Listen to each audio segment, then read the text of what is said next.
Hello, everyone, and welcome to another episode of Taste of Dragons, the Toddcast, the video game podcast that all you food people listen to. Whoa, food people. Yeah, food people. I was going to go with something else, and then I completely forgot. Are they made of food? Yeah, they could be. I'm just seeing walking cool. broccolis. Yeah. Walkalies. Walkalies. Strutting about, listening to our podcast. Flying Thank spaghetti you. monsters. Yeah. Thank you, flying spaghetti monsters and walkalies out there. Walkalies dropping the weights. Yeah. I like Check that we it. went weird really quickly. We did. Yeah. Do you think you think a sentient broccoli would be an Apple person or like a Spotify, a Google Play? Like, where is the broccoli going for its I podcast think entertainment? They would definitely go with Apple. It's a food. Yeah. It's a food. I think their See, favorite but game. I think they wouldn't go with an apple because they're a vegetable, and they'd be like, Psh, we're not one of Oh. those. I think they'd go Spotify because it's green. Oh, and it kind of looks like a broccoli. Right. The icon. I think their favorite game is Fruit Ninja, though, because they get to slice it in half. Oh, man. Oh, I forgot about the long-standing beef between Vegetables. fruits and vegetables. Veggies Yeah. and fruits. Yeah. Because it's like usually have one or the other. So you got to make a choice, and they know it sometimes. Right. Yeah. And everyone likes fruits better. I don't know. These are things. I like a good sweet potato. Is that a vegetable? I don't think so. You sure? I think it's a starch. Oh. Yeah. Oh, well. It's like corn. That was a good try. I stand by my my like for it. And that it's a vegetable. Fight me, AJ. Fact check that. You'll never find out. There's no facts online about fruits or vegetables, so they'll be. Not that I could find. No, obviously not. So, but as always, my name is Brian, My name is Troy. Amanda. And I'm Joe. and so let's just get into it. Let's get the party started. Get the party started. Once again, Joe is here. Because she's awesome. And we like Joe. Joe's awesome. And she's married to you. She is. I guess that's. And you're married to her. I am married to her. This These is are a things marriage. that are true. Yeah, I'm married to her. She's not married to me. Oh, I feel this way. I would be married to Manda if I could be. So That's you true. know. Well, yeah, if we weren't already married. Right. Yeah. But Yeah. are we married to each other? Yes. Oh, yes. okay. And Yes, Joe and we I are. are spiritually married. Yes. These are things. This Yeah. is true. Yes. Yes. Spirit marriage. Do you want to spiritually marry Brian? That would be even. We're not trying to label anything. Okay. No. You know, I understand. we are what we are, but we're not trying to put any confines No, I mean, of vocab on we're there. fairly open to everything. Every different know. type of spiritual relationships. Yeah. Oh, Of okay. course. Okay. Of course. Yeah. We don't want to keep it monogamous with this. Yeah. I'm just out here playing the spirit field. See what we find. Yeah. I feel like it's like just another house in Fire Emblem. It's just another game that you're playing the Spirit Field. Welcome to the spirit field. That's right. It's the greenhouse, actually. As you probably have not heard the last couple of weeks, both Caitlin and Zach have not been on. They have decided to take a little sabbatical. Taking a little hiatus. Yeah. They're also open to other, spirits. I wish them all the loves. Yeah. Absolutely. And So- hopefully we can get them back on a couple times throughout the next few months. Of for course. some special pods here Yeah, and there. That's right. So right now, Joe's going to be filling in. We might also have some other fun stuff in store over the next couple of weeks. Fun stuff. Fun, it hasn't I been mean- fun up until then. But I figured we should do it. I mean, are we allowed to talk about this fun stuff, or are we going to let it simmer? We can let Ooh, it simmer. I think we should Ooh. simmer It's a this secret. week. Yeah. It's a secret. All right, we'll simmer it. Put a little bit of that brown sauce in there. we Put could it on a pinch. low Oh, heat. I love Yeah. some On brown On like a 1 or sauce. 2. Just let it sit there for a little bit. Yeah, agreed. A low boil. A low boil. That's right. So a rolling boil, if you will. No, that's a high boil. That's true. Oh. No, that's a Danio boil. Ah, All of our food Correct. talk today, Yeah. we're not good with food. We We are don't the know what a taste fruit of- is. We don't I know mean- what a vegetable is. Yeah. We don't know different types of boiling. We are the taste of dragons. Yes, we're not the cook of dragons. yeah, we know tasty things. Yeah, tasty. That's the eating part, not the cooking part. Yeah, exactly. I really feel like we should do an episode one day that's a video cast where it's just us cooking things in a kitchen. It would be amazing. We should release a cookbook. I mean, it already has a title Well, already. with dragon Yeah. recipes, right? Only Yeah. dragon Yeah. recipes. How to cook dragon. How to cook Or how to dragon, cook yeah. with dragons. Like Oh, actual yeah, dragons. both. I don't think it's a possibility. It's just everything is burned. I think it's a very, very short book. Welcome to my cooking. You just hold things up, and then the dragon goes like, and then reeds fire over it, and then you eat it. Yeah. Blackened salmon, good. Blackened vegetables, good. Is that an awesome looking steak? Blackened, good. Completely rare on the inside, though. It's You my go kind with of marshmallows, just like. Oh. Oh, yeah. Oh. Oh, Do you like dragons them would black be on the good. outside and raw on the inside? Yeah. All right. Well, That sounds like a porn. Oh. well, look forward to Cooking with Dragons. That's right. I Down the am not road. filming this. It's out now. It's done. Mine's really easy to edit out. It's fine. The rest of it's good. Is that a penis joke? Sure, we'll go with that. I thought this started weird. Hey, you thought walking broccoli was the weirdest thing you're gonna hear today. We were what was a sentient mozzarella stick in a past episode. Yeah, I have an image of a mozzarella stick with ears. Thank you very much, you all. Let's get to games. It's Smart. What are you playing? man, it's weird how things have just evolved over time. It's pretty wonderful. It is. Like, I have a friend who has been starting to listen to us. Oh, cool. They just started the last couple of days. And so I was like, oh, cool. How is this last week's episode? She goes, hey, whoa. I just started. I'm on episode 9. I was like, you're starting from the beginning? Oh, don't do that. No. Yeah. Start with the latest episode. That's what I told her. I was like, oh, 'cause she's I'm like, not even in the beginning. That's the point, right? I was like, oh, you're starting. She's like, yeah, it's really good. I was like, oh, I'm really happy it's good, but I just thought you were going to start from like maybe 2 weeks ago or something like that, not like number 1. So it's going to be real interesting how this evolves for her. I'm so looking forward to it. If you're talking to a friend about our podcast, just tell them to listen to the latest episode, and if they enjoy it, then they can go back further as far as they want. That's what I thought. But start at the latest one. Or just listen. Or Yeah. just anyone. Actually, Yeah. just listen. That's good advice. I'm fine with that. But yeah, no. All you mozzarellas with ears, just listen. She was really happy with the podcast starting from number 1. And I was Well, like, all right. Well done. Started on good her. out the gates. I commend that tenacity. Well done. Agreed. So, let's get into the games then. I'll start us off. So, over the last couple of weeks, I've been playing No Man's Sky. So, I still am, but I'm going to put that on the back burner because I've just been playing that to like wind down at the end of the night. That's on the other simmer. Yeah, it's on the other simmer. just burner. just to Yeah. continue to have more words than Troy. Of course. Oh, your language thing. Yeah. So I went ahead and I've been playing Control. And Control I've been playing, since it came out, but I haven't really been able to dedicate too much time to it. Control is a very, it's like Anxious the game. Oh, like my wait, no, life. no. Yeah. We've already played Overcooked. Yeah. This is like that slow simmer we were talking about before, where it's Okay. like nothing horror's happening. Like Yes. it's not like a like jump scare type of game, but there's just an existential dread. So it's the entire game. tense. It's very tense. Huh. And so I play No Man's Sky to get over that tenseness at the end of the night. Wow. But so Control, I normally have to play I haven't been able to play too often because I can't go to sleep immediately after playing. that game. Seriously? Yeah, no, it's... Brian, I'm looking to play that game as soon as I get home today. Oh, you should. It's a good game. Maybe it's not going to have the same effect on you as it does on me, but like... I was planning on mainlining it. Is that not the way I should play this game? No, I think you should. Do it. Yeah, do it. I really want to know what happens in this game, and it takes him a little while. I like to watch these kinds of games. Yeah. You should do it so I can know what happens. I just want to know. Because I'm taking my time. Sure. as Because well you again, should. it's existential dread the game. Yeah. There's just a pervasive, just the way that the music or non-music is going on. All of the sound effects, all the little ticks and the little nuances in the game completely make the atmosphere just an amazing thing that I hate. So that's a You enjoy pretty- hating it. Yes. That's a pretty good sense of the vibe of this. Yes. Is it so do you have control or do you lack control? You definitely have control in this game.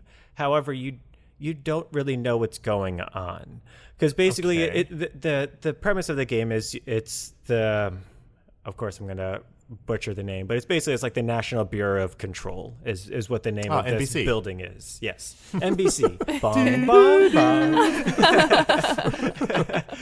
I mean, I might have completely butchered that name. AJ, check that. So Thanks, all I AJ. know is it ends with of control. So it is like a specific division of the government. And so you as the player walk into the building and the building's completely on lockdown, but you somehow make it into the building. And so you make your way through, through the building, and you get to like this office, and there's a dude who has committed suicide with his gun. And it's like, who is the director of the NBC. Thank you. And I was really hoping you would do that. And so you're like, that's weird. So you look down at him and you pick up the gun. Apparently it turns out that only very specific people can pick up this gun, because if the gun accepts you, you become director of the Bureau of Control. It's like Excalibur? Basically, yes. Huh. And so you pick up the gun, you go through a trial, and you come out the other side, and you're able to use the gun. So it's a shooter? It's a shooter, but it is not.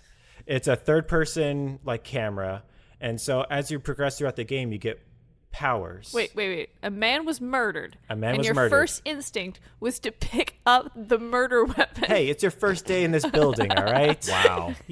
Good point. You know what? I'm going to take Mandy when we do hot murders and crimes. She's a real thinker. I would have picked that gun right up. Right Thanks. up. All right. She's not even wearing gloves or anything. Always wear gloves. So she picks up the gun, and she becomes director. And so it was really cool, though, that I loved, like the little nuances, is that as you're walking up, all the paintings are of the director, which was Tetch, or whatever the heck his name is. Let's just go with Tetch. Let's go with Fletch. Let's go with Fletch. Director Fletch. AJ, fact check that. Wow, we're giving AJ a lot of facts to check. It's totally Fletch, all right? It's the 80s movie. Yep. Still topical. Of course, 30 years later. And so... 30 years. But you go through and you see all the pictures are of this guy. And you're like, okay, cool. You pick up the gun, you become director. And then you look on the wall, and it's now pictures of you. Ooh. It's your picture in that as the director role, and everybody starts calling you director. I mean, that's weird to us. Yes. But, I mean, this character lives in this universe where guns accept you and don't accept you. I mean, is it weird for them, or are they just like, oh, cool? It's weird for us as people, because basically all the weird stuff, it's kind of like the MIB. It's like a secretive organization. Nobody else knows about it. So...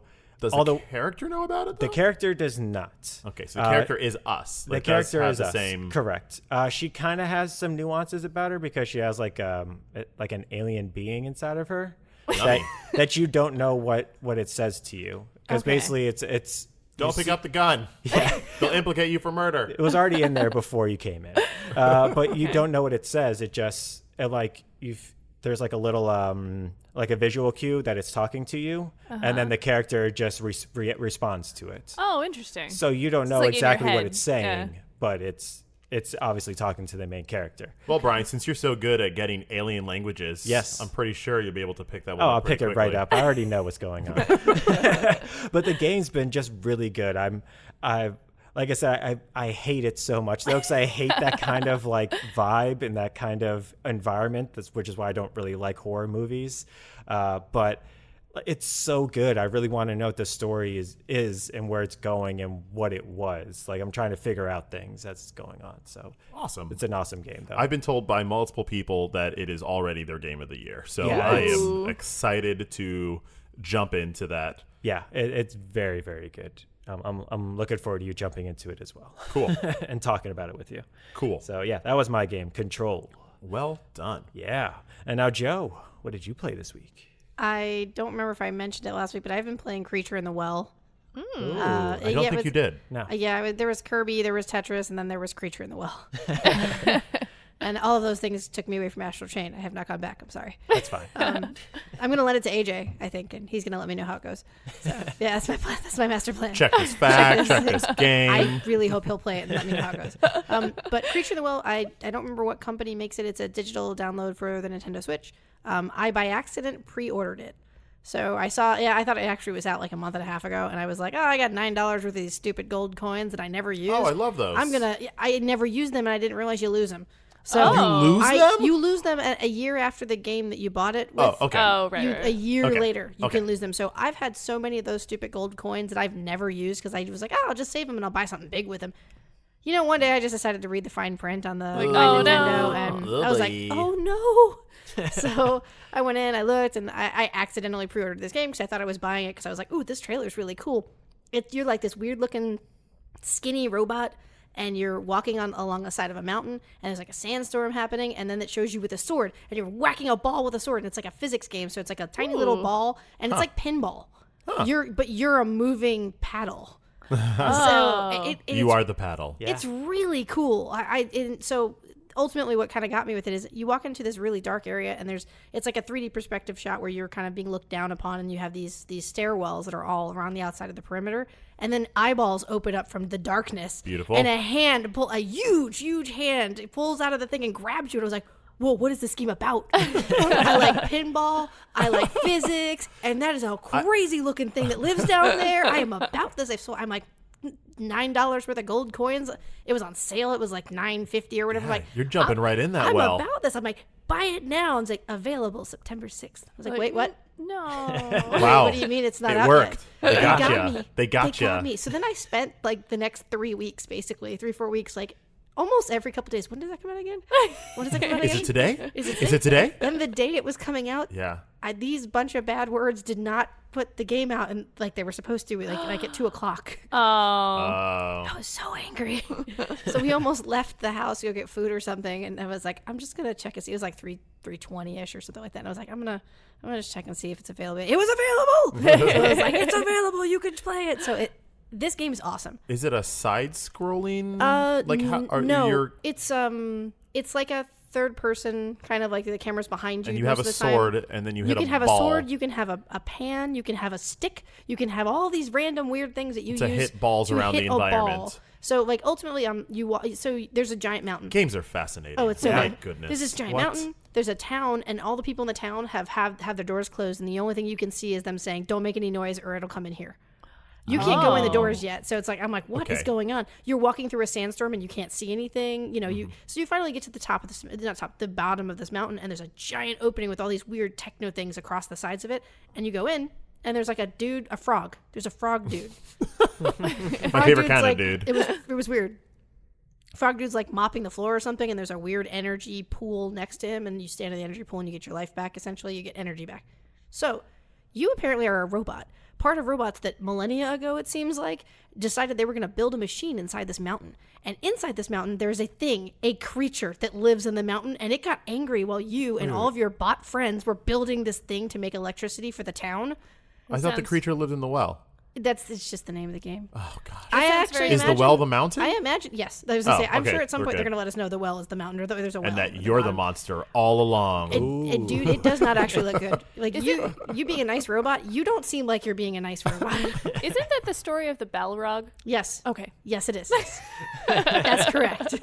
So So you're a robot dwarf. you're a robot dwarf. That's what and you are a dwarf compared to everything else in this game. Wow. Yeah, it actually kind of looks like Bastion, but like pixel graphic, like that type Ooh. of like perspective, and then like Okay. pixel Yeah. graphics though, and it looks really I see that. nice. It's awesome. Like there's all these weird paddles in the game that are like electric, and they're shooting things at you, and you can essentially with some of the weapons or the things you can pick up to use to hit the different electric balls, they zoom into you and you hold on to them, and then you can shut them back at the thing, and you're basically turning off the paddles so that the room will go dark, and then you put power back into the room by absorbing all of it. I was like, that's weird. Seems kind of like not the point. I mean, if all the energy is still sitting there, why doesn't all this crap work? I don't care. It's really fun. Joe, if this game was coming out in any other month than September and October, I would probably be playing it. Yeah, It's, you know what? One day I will. I think it's $14.99 is the normal price of it, but it was like half off, and it's been half off for like an entire month. yeah. It's also, if you have the Game Pass, it's also included for free with the Microsoft Game Pass. Yeah. Oh, cool. So Okay. if you have a PC and you have a Game Pass, it's also included. It's on that. phenomenal. Yeah. Give the game a try. I think I played it for maybe like 3 hours, and I think I played about half of it at this point, and it's really fun. It's not going to be a long game, I can tell. Like it's it's one of those just you're gonna get it done. But great, visually very fun. There's How many weird, sandwiches out of 5? out of 5 sandwiches, this is like 4 sandwiches worth. Ooh. That's some good 'Cause sandwiches. It was so cheap. For only $9, that's Right? a lot of sandwiches. I didn't even pay for it. It was free.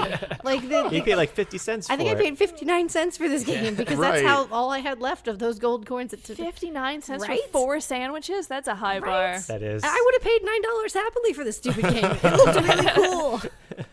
So well done, Nintendo, with your coins and your My Nintendo points. Finally got me. Beautiful. Very nice, very nice. And then Troy, how about you? I have played and finished a game developed by Flavorworks. They created a game called Erica. And Ooh, that's this game was shadow dropped at Gamescom 2019 about 3 weeks ago. They were just like, hey, we're making a game called Erica. And it's out tonight. Which I'm a sucker for, as we all know. So I picked it up. But I didn't get a chance to play it until last night because I've been beating Fire Emblem. Whoop, whoop, all done. Golden Deers for life, getting Nice. that tattoo. So Erica is a movie. It is an interactive story. It is much in the same atmosphere as Control sounds like, where it is tense. It is a thriller. There are cults and conspiracies and people in masks and powers that may or may not be real, people you may or may not be able to trust. And it is a choose-your-own-adventure style adventure game. When you boot it up, one of the things that's pretty funny is I have my controller, and it's like, hey, we have a companion app that you can control the game from. Or you could use the PlayStation controller. I'm like, well, I already have my PlayStation controller here. I got my headphones plugged in. I don't want to bust out. My phone's charging. I'll chill on that. So Yeah. I say I'm going to use the PlayStation controller. And then another screen comes up where it's like, just so you know, this game is better with the phone. If you want to. I mean, I'm not going to tell you what to do, but like, you should probably get the phone app. I mean, play with the controller if you want, but like, if you want the real game. And I was like, all right, fine. And so I like went and I downloaded it, and they were right. The whole game is controlled through your phone. You link it up, and it has a lot of gesture commands that are very intuitive on the phone. Swiping, turning, taking 2 fingers and like going opposite directions, and they all work within the plot of like opening a curtain or tying a bow tie or turning on a faucet, wiping down the mirror so you can see yourself. And it's just a series of those commands mixed in with dialogue options. So you can be you can approach the situation worried or with contempt or fearful. One instance where it actually seemed really worthwhile, and the game is pretty worthwhile, don't get me wrong, but where I found it really cool was in that it's like you're playing a very stereotypical thriller movie, kind of like Seven or something like that. Oh, okay. But you're just a normal person, and there's a cop with you who's trying to protect you. And there always comes a point in those types of movies where like a door opens, and the cop character goes, "Hey, stay right here," and then they go into the door. And then what always happens is the person follows them. Yes. This was amazing because in that moment you were like, follow or obey. And I was like, freaking, I'm going to stay. I mean, the cop told me not to go with him for my safety. I won't. And that was so novel to me. So it was kind of cool just going through a movie that is very typical with the type of movie it is and just making choices where normal movies go cliche. Yeah. I won't pick up that murder weapon. It was refreshing even to just play a game and then have common sense while playing in an atmosphere where you usually don't. Yeah. And so I got a really good story ending, and I really liked the way it ended for my first playthrough. Saved some people and found out more about my past and my mom. The whole premise of the story, I'm not going to give too much away, but the hook is that your father was murdered, and he always said you were special. And when he was murdered, a sign or a signet was carved into his chest. Oh, wow. And so you've had nightmares about that since you were a kid. And now one day you open up your door, and then there is a box, and in the box is a severed hand holding a sigil with the same marking that your father had carved in his chest. And then you call the cops, and then it's like, mystery, what's going on? You got a hand in a box, and then you called the police like any normal person should, but like no one does in any movie. Yeah. And then I'm proud of this game. And then you're staying there as well. Like you're doing all the right things. So where the game does fall apart in this Okay. is that it does shoehorn you into dumb situations where it's Gotcha. like, why would I be in this basement or in this corridor where all the lights just turned red? Why am I not just leaving this place right now? Yeah. And my option is either to go into this hallway or, go down these stairs. I'm like, no, dark hallway, no basement. How about we just go? So First, lock myself in my room and watch television. until this all blows over.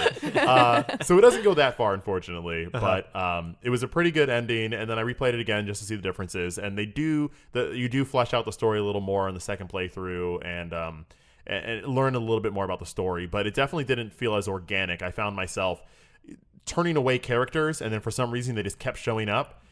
And in my first playthrough, I was nice to them, so it made sense. And this Yeah. one's like, why? They have no reason to be around me. Oh wait, story. Oh, but they have to be to give me Yeah. this thing. Yeah. We But all already in filmed all, this scene. They have to come back. They have to. Oh, by the way, this is all like an actual movie. This is not computer generated.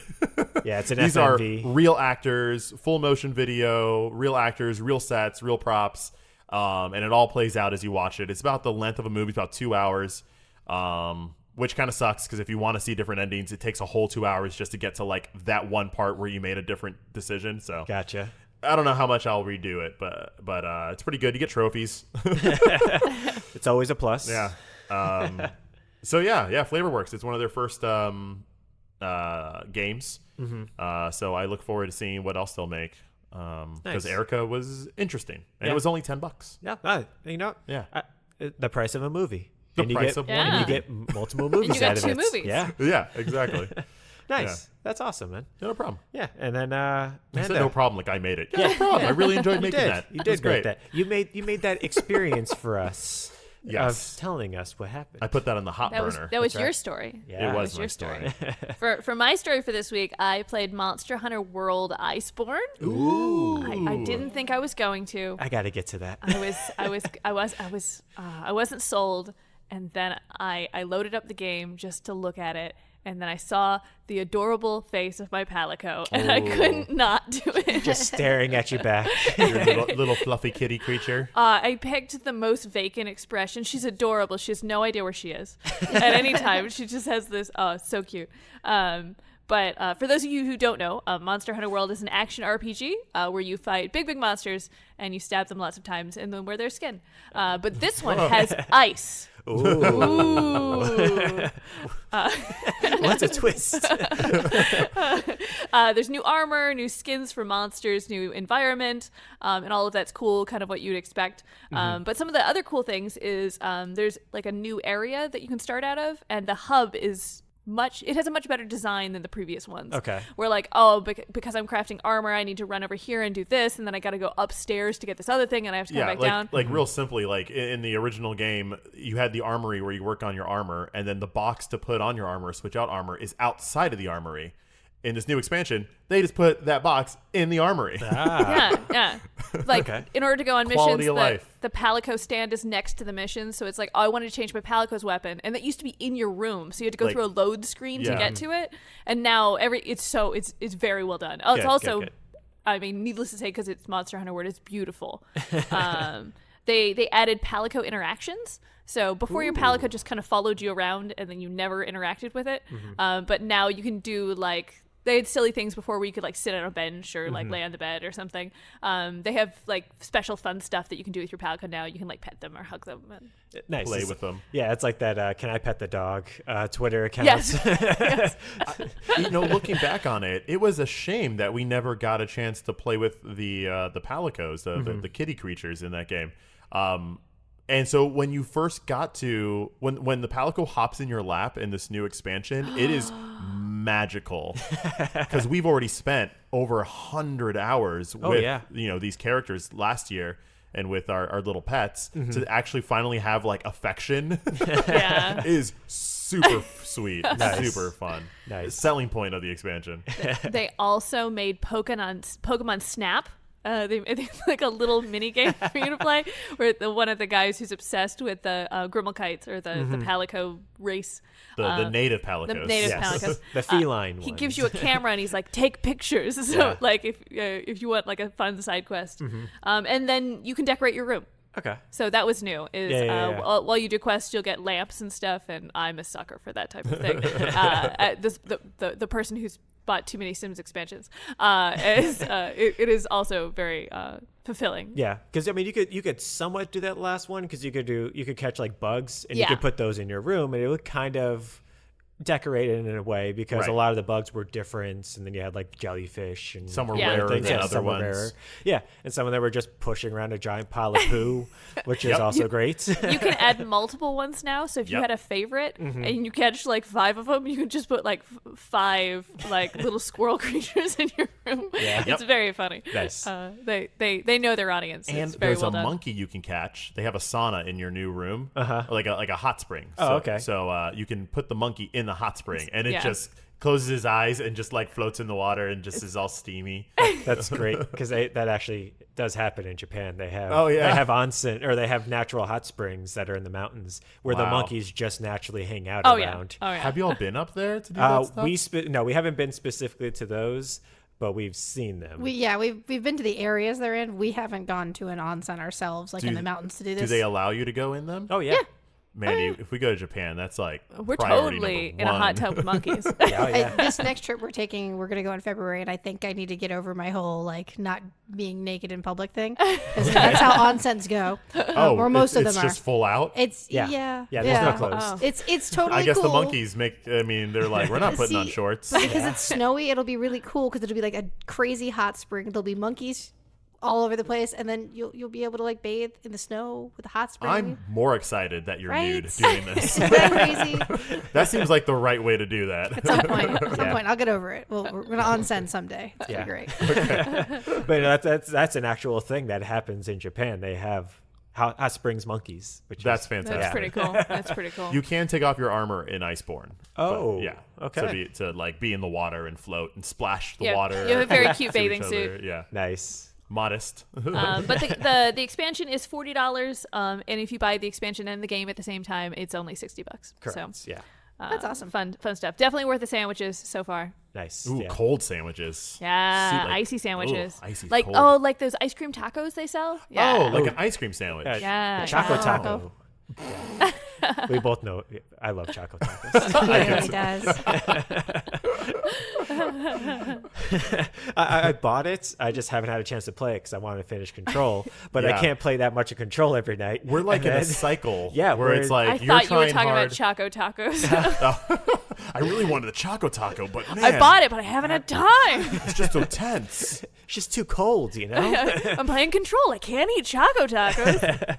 I need both my hands to play that game. So like you have to finish Control to get into Iceborne, and I have to like get through Fire Emblem to get to Control, and then you have to get through Iceborne to get to Greedfall, Yeah. and then we all need to get through all of that to get to Borderlands, which comes out tomorrow. Yep. And then next week is Link's Awakening. It's a fun month. It is. It's a great time to be alive for games. Yeah. But my God, I need to be alive a lot longer to play all these. I was saying it's a good thing we're on a podcast, or I wouldn't hang out with people. There are too many video games to play. Yeah, it's nice we get to see each other once a week. The games take a lot of time, They man. do. Just crawl out of our holes to look at another human being for an hour and then go back. Go back to our husks of people. Well, great week, everyone. There's going to be many more great weeks, hopefully, Yeah. with us trying to finish our games and get through them. So yeah, nicely done, y'all. So now let's get on to our news. News. That was like a blaster gun. I liked it. Yeah. Yeah. So let's get into it. I'm going to start with something fun because I thought it was really, kooky when I saw this. That a lot of people have little reservations between like yearly sports games. They're like, oh, not too much changes, or you guys are just using the same engine. You guys aren't doing too much to it. And then the people are like, no, we change a lot. Don't worry about it. Well, NBA 2K20 just came out last Friday, and so if you're playing it on the PC, you can get out of the game, and then if you go back to your to the Windows. You have like your little taskbar on the bottom, right? So all of them always have like little icons. Well, if you looked at it, it would be the NBA 2K19. We've changed a lot of things. Whoops. we forgot something. Please continue to give us $60 every year. Oh, at least. Copy and paste. Yeah, so I thought that was hilarious. Somebody's getting fired over that. But hopefully not the people that added to NBA 2K. Yeah. The WNBA. Yes, they did add that to it, which I thought is awesome. Yeah, all the teams are there. Fully animated, fully voiced. Like, they have finally added women to the NBA, these NBA games. And you can't play as a woman for the main character. Well, that would be ridiculous. Idris Elba's like, no, not today. We have an opening for a cheerleader.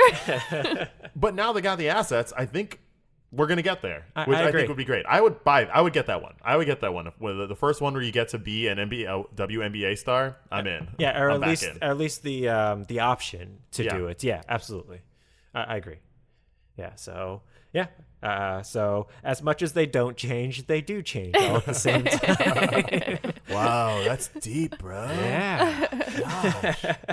And then moving on, we had Pewdie Pie, the wildly, hugely person of a YouTuber. Yeah. Oh, I'm sorry. Wow. Was I talking about Pewdie Pie? That's a valid criticism of him because I see your point, I see your point. Thank you. He did just very recently make 100 million subscribers to his channel. Mm-hmm. First person, I think he's the first person or the second person. I can't remember if he won that war with the one Fortnite. No. He had it was like T-Series the T-Series. No, thing. T-Series overtook him. They did. Okay, so maybe they got to 100 million. They got to 100 him. million before he did. Well, anyways, serves me right. So he just had a sponsorship deal with a company called Honey, I believe. And so as a part of this deal, he was like, all right, well, I'm going to make a contribution to a charity, the Anti-Defamation League. Thank you. Yeah. I don't know why I was going with there, but the ADL, he was like, all right, I'm going to donate $50,000 to this. And he released this video early in the week.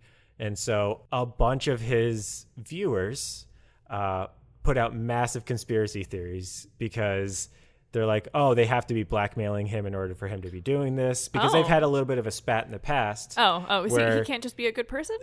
He's been flagged for saying a lot of anti-Semitic he's done a lot of... Oh, okay. Yeah. I think at one point he comically put on like a KKK outfit.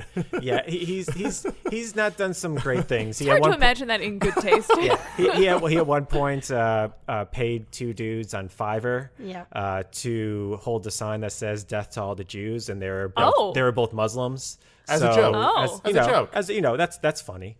I'm going to go ahead and repeat my statement. And I second that. I mean, sometimes I'm like, well, what was the context? But I can't imagine any context in which. I think it says something about you where if you're like, oh, I'm going to make a charitable contribution to to the Anti-Defamation League that helps, counter all these things, that your fans go, well, he's obviously being blackmailed. That says a lot about a person. Where that's where a bunch of your fans go. So people went up to the ADL and they're like, oh, hey, what do you guys know about this? They're like, well, we know about as much as you guys because we just heard about this ourselves when he released this video. I'm like, oh, so he hasn't made the contribution yet? And he's like, no, not yet. We don't have anything, and we'd be very surprised if he does because of our past. Yeah. And so he released later on in the week, no, I'm not going to be doing it. And we don't know why. He the way he explained it was that it goes against, like, he felt like he was being pressured to do it, and he didn't. If he was going to make a charitable contribution, it wouldn't be to them; it'd be to something else. No, he's just going to tell them he's going to do it and then not do Just it not because do that's it. better. Yeah, that's way better. I mean, it's easier to get back your money if you don't do it. Right, you right, know, it's right. way easier to resend it that way. Right. So He's like, I already got the followers for saying that I was going to donate the money, so like, it would be bad business to actually donate money to charity, right? obviously. Right? Yeah, that's how that goes. Oh, So yeah, that was this week's news. He streams a lot on YouTube, right? Yeah, that's what makes him video game. Yes. Yeah. Yeah, he's actually, I think he's been trying to turn around his brand a little bit as well, because he's been doing a lot of Minecraft, been trying to do a lot more. Oh, yeah. He a lot was more big family-friendly type stuff. So I think in the 9 years that he's been doing YouTube, he has been trying to turn his self-image around, because he does, I'm a completely different person than I was 9 years ago. And people grow up. Yeah, exactly. Yeah. Just because it's online and everybody's seeing your growth or not seeing your growth. Yeah. Not seeing. Brian, you're going to have to make a donation Yeah, I to know. the Anti-Defamation I can League. afford $5. Every bit helps. But I think that he was like, he's been trying to change around his image and actually trying to do some good. But I think this, even for him, was just like, it didn't feel right to him. Right, So right. who knows if he's going to donate that $50,000 to something else. But we'll see where it goes from here. But yeah, it's wild. Yeah. Again, it says something to you when your fans are like, you're being blackmailed in order to donate to a charity. So it is also the internet. Yes, it is. Yes, it is always, the bastion of humanity. That is the internet. Oh, sorry. So changing gears.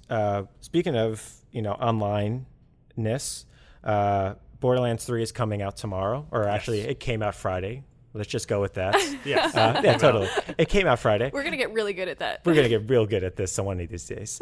But Borderlands 3 came out. But before that, Gearbox let a select group of streamers actually stream it online, but they could only stream up to a specific portion of it, which was roughly about a third into the game. Mm-hmm. So you could watch them and you could see everything going on.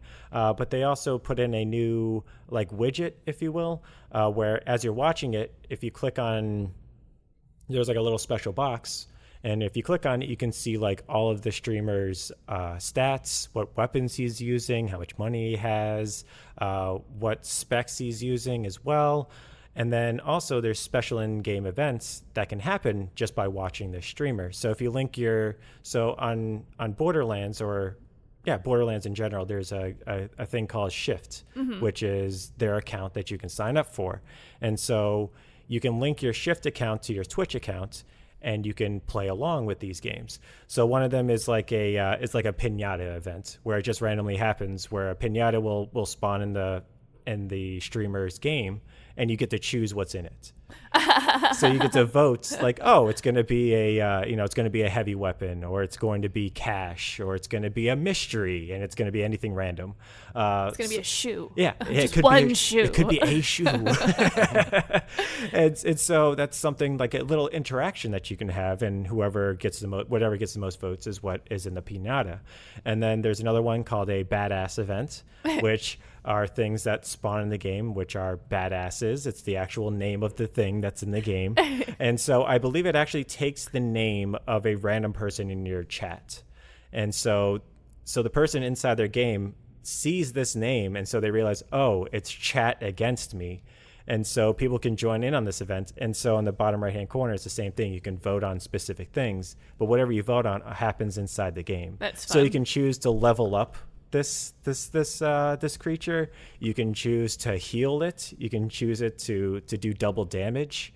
And so you can just make this thing completely hell for the streamer. Instead of Twitch plays Borderlands, it's Twitch annoys the streamer. Exactly. Well, Borderlands is such a funny game that I feel like they'll really lean into that. Yeah. Oh yeah, that's a good idea. So that's actually you playing along with the streamer as well, which I thought was It's awesome. And then you can also be rewarded for watching him. So there's specific chests in there where if he opens it up, it gives you a prompt if you want to join in on the event.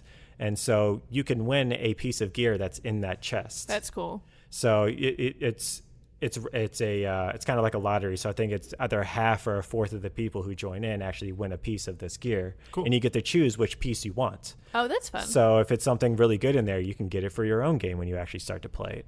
So it's new interactions that you can have with Twitch. And in other games I've been doing this, like Path of Exile has one where you could always see what gear the streamer is using, and a couple other games do the same thing. But this is like that I've seen that actually interacts with the game as they're playing it. There's a weird like entertainment meets esports meets video games aspect to that. That's pretty cool. Mm-hmm. So I thought it was cool. Yeah. It's definitely interesting. So, and then also Twitch also added a new currency that they are beta testing with specific streamers as well, where each channel that you watch, however long you watch it for, you get like currency for it. And then you can unlock sub emotes. You can unlock whatever specific things. Each channel has its own individual currency and its own individual rewards as well. Emotes in Twitch, like the chat is so fast. It depends though. Because Yeah. some streamers only have 250 people watching them, or if you're watching a smaller streamer, they only have 50 people watching them. So you actually it's a lot more one-on-one. And then they also you can highlight your message. So if you are in a giant, a 10,000 person stream, you can highlight your message for like 600 of these coins, and that way the streamer will see your message. Economy. Yeah. But it's completely Capitalism. free. It's completely free though. It's just for watching him that you get these coins, and you get to do this for this one specific channel. So I thought that was cool. A nice little mixer-ish thing that they added. Oh man, starting to get a little competition. Got to squash that. Yep, do what you got to do. And then Tokyo Game Show is also happening. TGS 2019. That's right. So Troy, what kind of stuff's been going on? I mean, it's been a lot of reveals and a lot of trailers. The new Final Fantasy trailer came out. It looks so good. Yeah, I watched a minute of it. I'm like, okay, I'm good. Yeah. Like, I don't want to see any more of this game. Just Did you get to at least to the Don Corneo part of it? that's where I stopped. Oh, okay. Because like part of the joy of that game is going to be seeing all how it's remastered or redone. So I don't want to yeah, I know the story goes. Yeah. So that's all I got. Yeah. So I'm done with trailers with that game. Okay. I'm good. But a lot of it is trailers. So just go out and watch trailers. I'm not going to describe beat for beat what trailers are on an audio podcast. Yeah. But one thing I will talk about was the new Resident Evil game that are coming out called Project Resistance. And what's different about this Resident Evil game is that it is actually 4 people that are set in a building trying to escape, and they all have different roles, kind of like a Left 4 Dead. Mm-hmm. And it's a survival aspect. One person is good at healing, one person is good at hacking, things like that. And you have to survive zombies that are being thrown at you, and the whole premise is you're trapped inside by a mastermind, kind of like the movie Saw. Okay. There was one person kind of like made a bunch of rooms, and then you're like, I gotta get out of here. With zombies, yeah. Zombies. And, yeah. Now the crux of this is multiplayer. Zombies, yeah. Just hit me. That was quality. That was quality. Well done. The crux of this is that it's multiplayer, which is new for Resident Evil in this respect. 4 players, and someone in real life gets to play the mastermind, who is throwing zombies at you and setting traps and looking through the cameras, and can, even if they play their cards right and get enough, like I guess special stuff collected, they can turn into Mr. X. Oh, wow. And go hunt for your friends. Oh, wow. that are actually in there. So one of you could be basically a GM for Dungeons and Dragons. Yes. Yeah. I think that's a super interesting way to take Resident Evil. So I look forward to hearing more about that. That was interesting. I meant to say DM. I don't know why I said Well, GM. no, It's GM works. They say Game Master. Game Master, Dungeon yeah, Master. it's the same thing. Yeah, true that. Game Master makes more sense. It does. Yeah. For the specific game, yeah. Not everything's a dungeon. Right. Or is everything a dungeon? Ooh, spooky. Oh, I'm really sad she's gone. So, all right, cool. So, yeah, it does look very interesting. Did they give a release date for it, or they just no? Okay. Maybe they will later on. Yeah, or- it's a 2020 joint, Yeah. most likely. Yeah, it Yeah. probably has to Yeah. be. All right, cool. And then last bit of news, I thought that was kind of cool, was the Witcher TV series. The release date may have leaked via Netflix Twitter. Always great leaks or them themselves. It's like, oh, this was an email. Oh, yeah. sorry. Oh no! I thought this was a DM. Oh no! Well, basically, they listed it was like, days until specific series are being released. So it was like 2 for this, and then 20 for this, and then it went to The Witcher and it said 97, and people were like, wait, that's I can do the math. December 17th. And then I think they deleted the tweet. That's how you know it's They legit. said it was this year at some point. Yeah. I was expecting November, December anyway. Same. So if it holds up, it'll be December 17th. Look forward to our review. Yeah. Oh, we'll definitely be watching that. Video game, TV series segment. Better be a dandelion. Oh, there should be. There's a roach. That's all I care about. Yeah. They got a horse. I'm good. Agreed. It better be floating at some point in midair. That's how you know it's going to be quality. He's halfway in a building or house. on a roof. Roach. He just gets out of a building. He just looks up. Damn. Let's do this. Just rolls up his sleeves. All right. Well, that does it for our news this week. Nice. Yeah, You know, Brian. Yeah. Mandy and I, we're trying to eat a little healthier. Okay. We're looking to, cook our own meals. Like vegetables or fruit. Well, less. We don't do fast food anymore, but fast casual is something Okay. we definitely dig into a lot. Just Okay. trying to be a little more mindful. Yes, more vegetables, things that are cooked with less oil. Yeah. But sometimes it's really hard to get that. I don't know, that savory, feeling. I don't know what the word is, but Yeah. something that just crunches throughout the week. But, Joe, do you have any idea what this is? yeah, we're thinking on the weekends we'll have it. Okay. But I can't think of what, like, is it Something very fulfilling. yeah, You know, fulfilling, like savory. something that really, really is heartwarming. Maybe something tasty, like a. Oh. Like a tasty topic? Oh, No, no, no, no, no, no, no, no, no, no, no, no. I'm the dragon. Yeah. God, the way this evolved, it's just, or de-evolved, whatever you want to call it. I would go with the latter. Yeah. Revolved? I don't know what that means. I'm going to go with Probably it. that. Probably one. that. Yeah, it is a revolving door. So, Amanda, you have our topic this week, correct? I do. For those of you that aren't aware, Apple announced Apple Arcade this week. It's going to be a $5 streaming service that allows you access to Apple Arcade games. Correct. Apple Arcade games are going to be exclusive games only available on Apple Arcade, and there will be 100 games in total. So I thought what we could talk about a little bit is all of the streaming services that are coming out. Is we will have the PlayStation streaming service, Right. the Xbox streaming service, Sure. the new Apple streaming service, Sure. the Nintendo service, Fun. and Stadia. Yeah. And with all of those services, all with their own exclusive content, how do you guys feel about services as an industry? Is there like a particular set that you would like? And what do you feel like this is going to do to video games moving forward? I think it's a pretty natural progression. I mean, video games have just been following what movies have been doing as far as from getting from physical to digital to streaming. So I feel like we will get there. PlayStation will have it. I feel like we already have this type of problem of exclusivity in regards of just the way the system's already at work. I have Last of Us and Spider-Man that I can only play on PlayStation. And so if I don't have it, I can't play those games. Or even Gears 5 just came out. Correct. I can't play that game unless I go buy an Xbox, which is like $300, and then buy the game. So I'm already feeling that idea of like, I guess not getting all the content that I would want. But how do you feel about that expanding beyond the classic 3? Because we've lived in a Nintendo, PlayStation, Xbox world for years now. Yeah. But how are you going to feel when that's the classic 6 or the classic 14? I think I'm different than most people. And to a degree, I used to not buy systems unless Nintendo systems were bought for me. So I didn't purchase those on my own. I bought a system when a game came out that I wanted to play in it. I didn't own a PlayStation until Heck, I don't even know. I think I didn't buy a PlayStation. I didn't buy a PlayStation 3 till there was a Naruto game for it. Wow, take that, Gran Turismo. Yeah. You're not good enough to buy a PlayStation 4. I only bought an Xbox to play a Naruto game on it. Okay. Of which it was completely worth all of the money that I spent on it. It's probably one of my favorite games. But because I did that, I don't actually like this whole streaming thing too much, because I feel like they're actually making less money on me now.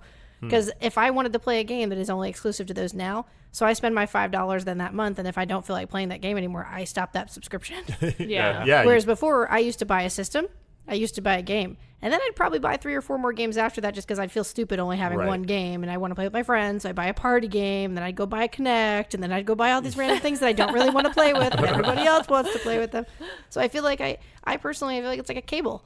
You cut out all those channels you don't really care about. I didn't need Cinemax and HBO and Showtime. And if I can't watch that show that's on there, well, that's all right. I guess I don't really need to watch that show that badly But anymore. the hook is the same like those subscriptions. I think HBO is a prime example. A lot of people hopped on just to watch the final season of Game of Thrones, ourselves included. And then once it was done, people left. But then there are people like me where they hooked with like, ooh, I want to check out Euphoria. Oh, this evangelist show looks really good. Yeah. Chernobyl. John Oliver. John Oliver. Like, and then that's how they get you. So, I mean, it's probably just going to get me. But I also see us getting to the point where it's like, I own 3 streaming services. That next game has to be miraculous for me to spend another X dollars a month. Because it's no longer like, that game is $60 and I'll spend $60 and it'll be done. It's like, you want me to spend, some of them are like $14 a month. Yeah. So like, you want me to spend, $15 every 30 days. Like that game's got to be really good. I think it does depend on the cost as well, because for Apple Arcade, both Apple Arcade and I think Stadia, they're trying to give you something that you already have. You already have, this specific thing. Like with Stadia, you need to get a Chromecast, which is $35, and you can play whatever you want. For the Apple Arcade, the only people who are going to be doing that are people who already have Apple products. Yeah. So it's much more of you already have this product. You don't need to purchase an additional $300, $400 thing in order to experience this. And it's also, I think, Apple specifically, their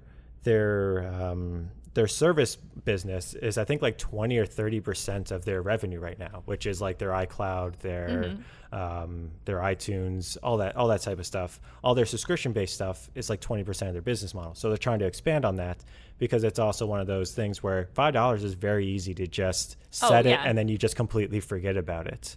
So it's one of those. Set it and forget it. Forget it. Oh, God. They're definitely going to Netflix that, where it's like, hey, it's $5, now it's $5.50, and now it's $6.15, Exactly. and now it's $9, and now it's $15, just like everything else. Exactly. So I think it is a cost barrier that they're trying to remove, but also it still be cheap enough in order for you to do it. Because for $5, I mean, you can download each one of them and play them offline. There's no microtransactions. There's no you have to be online in order to play these things. And so a lot of them are also experienced games as well. Like Puyo Puyo is going to be on there. Frogger. Frogger. Yeah. Yep. Frogger's going to be on there. Frogger. But a lot of games, like they're going for, like you said, like the exclusivity of it. And so I think as a $5 thing, if you already have it, is not too much to ask, especially because, like Joe's saying, you just maybe just want to play that game. All right, cool, I'm done with it. And now I can cancel it. Right. But I think Apple's counting on, you're not going to cancel it, because maybe you're going to try to see, what comes out next month. Yeah. What's going to come out the following month, like Troy. Yep. You know? I'm a sucker. Their advertisement was very funny, as they were like, today the Apple the App Store has over 300,000 games that are available, and then Apple Arcade will have 100 games. So it was like, that's like 1/3 of 1% of all of the games we have. We'll give you for $5. That's probably the only good games out of that amount that are on the Apple Store. It's not all commercials and microtransactions and pop-up screens. All Flappy Bird clones. I do think that is part of it, is the cost. Because I will say, because whenever there's a subscription-based anything that he'll say he wants to get, I'll usually go like, oh man, that's a whole year of this. We know we're going to be paying this for an entire year, because there's no way you're going to remember to cancel it. Like, I won't. I'm not going to remember to cancel whatever it is. We had Loot Crate, I think, for like 2 years longer than we wanted to, because we just kept forgetting to cancel it. I finally was just like, all right, I'm done with this. I logged on and I forgot my login, so they got me for another month because I forgot to go back into it. But for $5, it's not the end of the world. But I would probably be that jerk that sits there and goes, yeah, that's an entire year. I don't want to give them. Oh no, I don't know about that. And Apple being one of the ones that's actually on the cheaper end, from what I know. Yeah. Yes, Like, most certainly. $4. I mean, $5 is not terrible for it. But they definitely have different content than the other streaming services. Like for Stadia, you can play Assassin's Creed. For Apple, you can play Frogger. So I feel like they have a comparable price point for the games that they have right now. Exactly, but you can also play it on your phone. That's true. But it's also cross-platform with Apple TV, and also you can play it on your Macs as well. Mm-hmm. So you can play it on your computer, you can play it on your TV, and you can also play the same game on your phone. And if you wanted to, I think it's cross-save as well. Right. So I think you can play that, wherever you go, you can still play those games. Whereas with Stadia, I have to be at my house in order to play those games. Yeah. Or I have to have internet in order to do this, because it's a streaming platform versus I'm downloading this and I don't have to hit my data every single time I want to play this game. So what I'm saying is, as a group, we all need to decide which streaming services we're getting, so that we can continue to have coverage. We will probably get the Apple Arcade, because it is $4.99. Yeah. And I mean, we've done way worse things with our money. That's way more. It's one sandwich. Troy, is it worth a sandwich to you? Not for me personally, no. No sandwich. Ooh. Joe, is it worth a sandwich to you? I'm on the fence on it, actually. Yeah, I'm also on the fence. It literally will take one game, because I am a one game person. If one game comes out on that system that I want to play, they can have my money for at the very least 1 month. Yeah. Yeah. But if not even one game is available, like when I look at that list and go, oh, these are all games I already own, or these are all games that I don't care about, probably not. But I guess another way to look at it is, this is just more games, more gamers, and more love to go around with all of the wonderful things available to us. That's right. Which more games means more podcasts. More podcasts and more Taste of Dragons. Taste of Dragons. We're a very musical podcast. So, all right. Well, nice tasty topic there, Manda. Why, thank you. You're welcome. Well, no, thank you. Thank you. Thank you. Thank you, listeners, for listening to us. Thank you, Thank broccolis. each other. Yeah. And mozzarella sticks with ears. So now that brings us to our Dragon of the Week. It's the Dragon of the Week. My chair has a creak. It's the Dragon of the Week. It goes eek, eek, eek. Dragon of the Week. Dragon of the Week is our chance to shine a little spotlight on industry professionals in the video game industry that mean something to us. They do. And Joe, our special guest this week, has a very special Dragon of the Week for us, does she not? He is a man that needs practically no introduction. I have multiple notes on multiple notebooks, so you're going to hear some paper moving. We need an introduction on here. But no, he won't need the introduction. I feel like we all should start humming a Super Mario Brothers theme, or maybe some Legend of Zelda. Who could it My be? Dragon of the Week is Koji Kondo. Ooh. Yes, he is the most infamously known for creating the score for Super Mario Brothers and creating the score for Legend of Zelda. Man. He has worked on an insane amount of games, and listing them out would be kind of ridiculous, but I will tell you a few. Tell us, Joe, tell us. So, before we get into it, the very first game he worked on was Punch-Out! Really? He also worked on Golf. He worked on Family Basic. He worked on Devil World, which was never released here. He worked on Kung Fu. He worked on Soccer. He worked on Super Mario Brothers. He worked on Legend of Zelda. He worked on Super Mario Brothers 2, also known as Yumi Koji Doki Doki Panic. Mm-hmm. He worked on Super Mario Brothers 3. He is like a god amongst composers. for me, like he is meant. His music means a lot to me. That man knows chiptune. Oh, he is a wizard, an actual magician. I don't know how he was able to do all the things he was able to do. Did Punch-Out come out before Super Mario Brothers? That's correct. Yeah. But Mario was in Punch-Out. He was just from the Donkey Kong franchise, Yes. I guess? Yes. Well, the guy that was in Mario, the Mario that's in Punch-Out is actually supposed to look like a referee because the referees all had stashes like that and wore hats like that. So it wasn't supposed to be Mario? It's just... It is, but it's not. Oh. But he worked on Ocarina of Time. He worked on Majora's Mask. He worked on Super Mario Sunshine, Wind Waker, Super Smash Brothers, Mario Galaxy, Mario Maker. It's crazy. He worked on a ton of games. So He's the reason I cry when I play Mario Brothers games. He's like Nintendo's go-to. he is one of them. Yes. He's like the financier of my nostalgia. The technology change alone between those games makes that astounding. He talks about that a lot. If you ever see interviews with him, he has prior to like 1995ish, 1996, just when a lot of the technology had changed, where you could have full instruments, you could have way more everything when it came to music. He used to say his favorite thing that he worked on, and he goes, if you're talking NES or SNES, he used to always say it's Super Mario Brothers 3. He said because that was the epitome of being able to use more than 3 tracks inside something.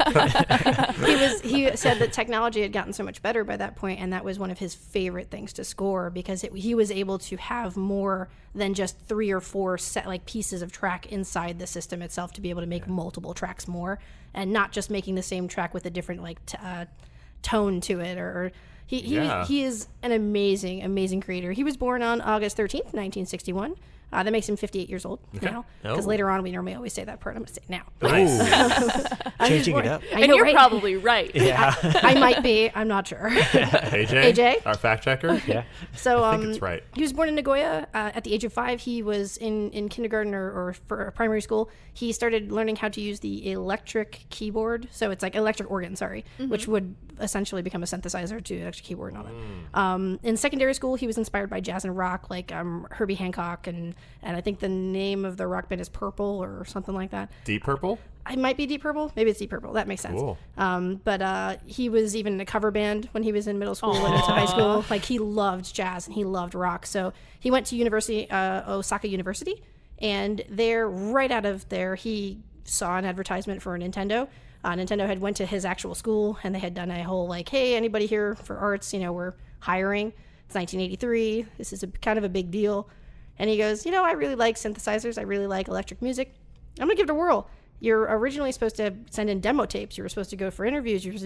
He magically waltzed through that process without having to do any of those things. He went to school for art planning. If you can't see my air quotes, but art planning, I can't even. I'm going to do art. It's art. Like all of our great Dragon of the Weeks goes for something that Start one way and another.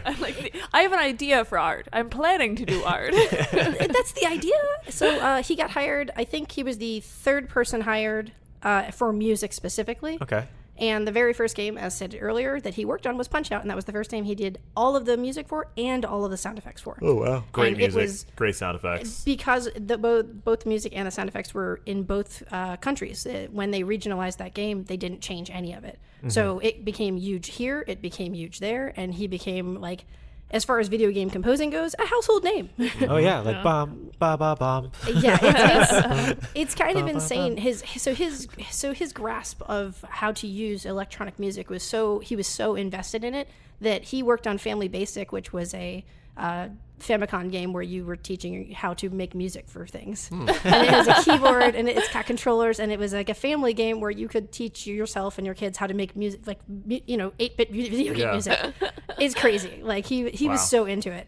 So he gets hired, he works on Punch-Out, and then ultimately he ended up working on Super Mario Brothers. And Super Mario Brothers, he said he was creating the music for that because he wanted it to not be the same tune over and over and over again that didn't make sense to the game. Mm-hmm. He apparently played the game for quite a long time before it had music. Really? And he played the game so much so that he decided it needed an upbeat kind of tune, and he thought it was like very grassy and blue skies, and so he originally made like kind of really relaxed music for it, and he said it didn't work at all. It's just like Enya. It didn't work. So then he decided at that point that he wasn't going to make any music for a game if it wasn't going to stay with the person playing the game. It had to enhance the player themselves. Had to pop. It really had to fit. So Super Mario Brothers came out, and it was like the end all be all. Everybody loved the game. It was a huge hit. It was the best selling video game Never for like heard of 6 it. years or something. Exactly. Nobody knows what it is.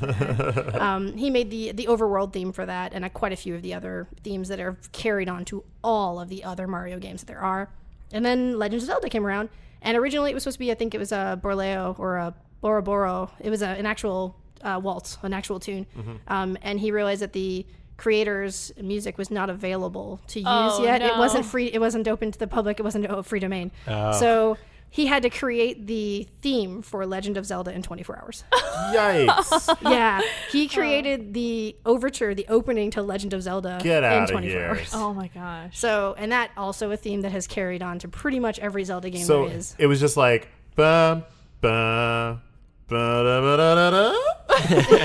Kinda. See, that's why I procrastinate, because the best work always where the happens. genius comes just- out. Actually, science agrees with you. Absolutely.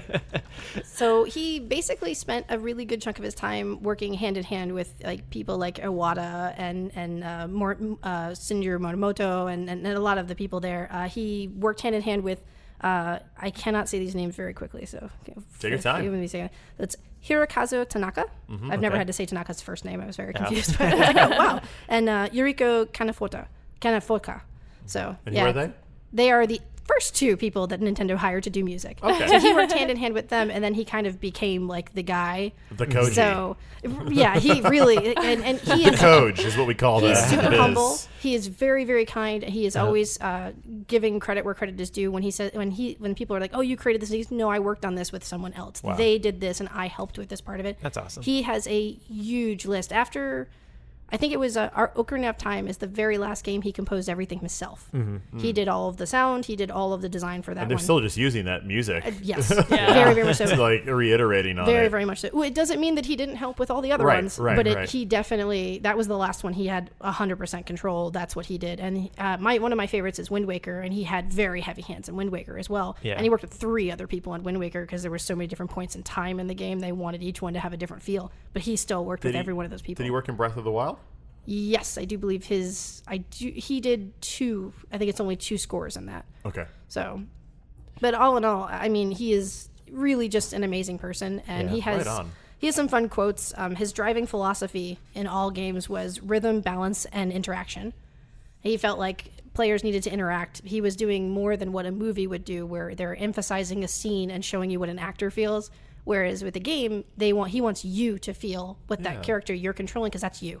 Cool. Yeah, and then I think one of the cool things also with his music, especially in regards to Mario specifically, is on a lot of the stages, the music matches up with what you're doing. Yeah. So if you're jumping, it would have a idea, very yes. specific beat, and you would hit the jump at that same time. So it'd give you a feeling of euphoria as well. Right. And then you realize, oh, that's how a lot of runners can do Mario Brothers blindfolded, because they go to the music. Right. And so, yeah, I thought that's, Yep. that's It awesome. also hits with our endorphins, and that's why we get addicted to these games. Yeah. True. We get that high, that happy Yeah. high. Yep. Just is his music the reason you get frustrated whenever you die? Yes, most likely. Because we wanted you to feel frustrated. Ba-ba-ba-da-ba-da-ba. He has a really cool quote that he says, "If music doesn't reflect the unique rhythm of the game, it becomes background music, which might as well be piped in from another room." That is fantastic. Yeah. He's very adamant about how, with technology and how it's changed so much, how you can now create true, like, gorgeous sounding music. And whenever he's asked, and they ask him, like, "Oh, what's your favorite piece? What's your favorite thing you ever worked on?" He goes, "Super Mario Brothers 3 because of the technology and everything." And then he goes, they usually the next question is, "Why do you think your music has been able to transpose itself throughout all of time? Everyone thinks these are the best things." He goes, "Well, to be honest, It's probably because we didn't have that much space to make the tracks long. So you listen to the same song over and over and over. And he said, and that was one of my things I kept trying to fight, because I didn't want you to ever be bored with the music you were listening to. So I tried to make hooks and I tried to make things. And since he was so jazz and rock inclined, how that was the music he liked. Some of it is borrowed. You can hear little instances of things that he had heard somewhere else, and then it's a piece. It's a tiny piece of this one here. It's really, really cool. Nice. So Is that Beyonce's Bootylicious in this game? Wow, Breath of the Wild. Goodness. I'm just thinking of the Song of Storms. So, but basically, if it's got Mario, Zelda, a Wii, a Donkey Kong, if it's got Luigi in the title, any of those things, if it's a Nintendo tune, he probably has something to do with it, especially if it's a flagship title. Nice. Wow. Icon. Yeah. Legend. Nice. And then what was his name again, Joe? That's Koji Kondo. Koji Kondo. Koji Kondo. The One up man. for Koji Kondo. Yeah. Nice. Definitely. Yeah, he's one of my favorite composers. So He is a he's legit amazing. dragon. Yeah. Oh yeah, that man breathes fire. Yeah. Lit tracks everywhere. It's a dragon of our lifetime. Well, good. Nicely done there, Joe. Yeah. Yeah. And then also, speaking of news, I wanted to say, I think on the jazz category, Cuphead is number 1 on there right now. Oh. Just for regular music. Yeah, just for in the jazz category, I think on iTunes or something like that, Cuphead is the it number 1 really? album. Yeah. That's incredibly cute It's pretty hilarious.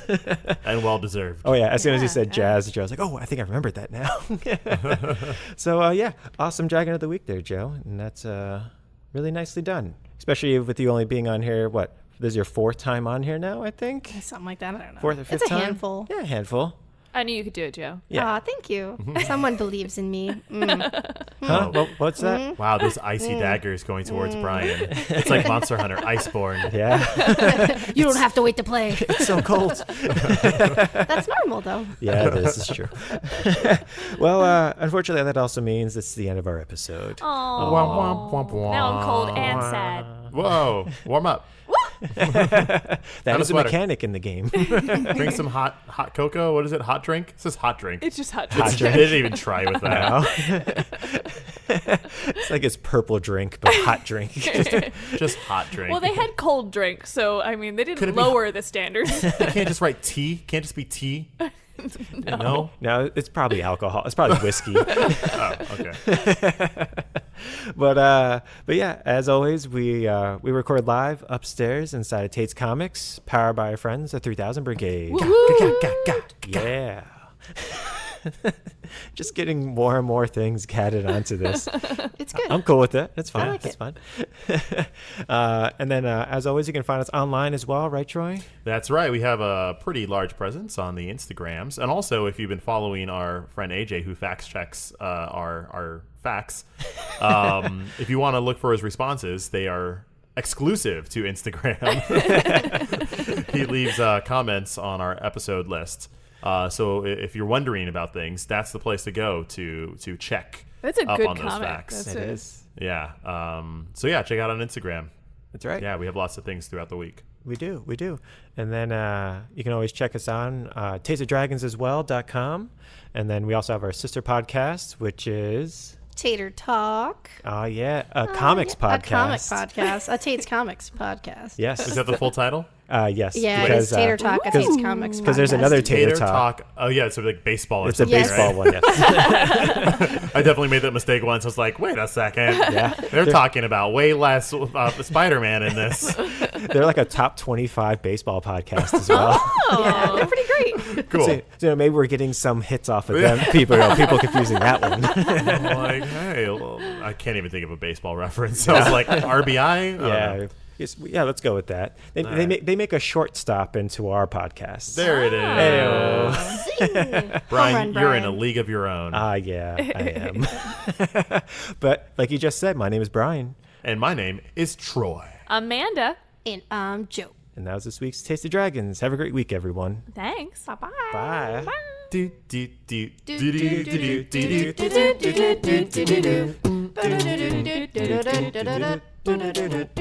do. Wow, we all ended at the same time. It's synergy.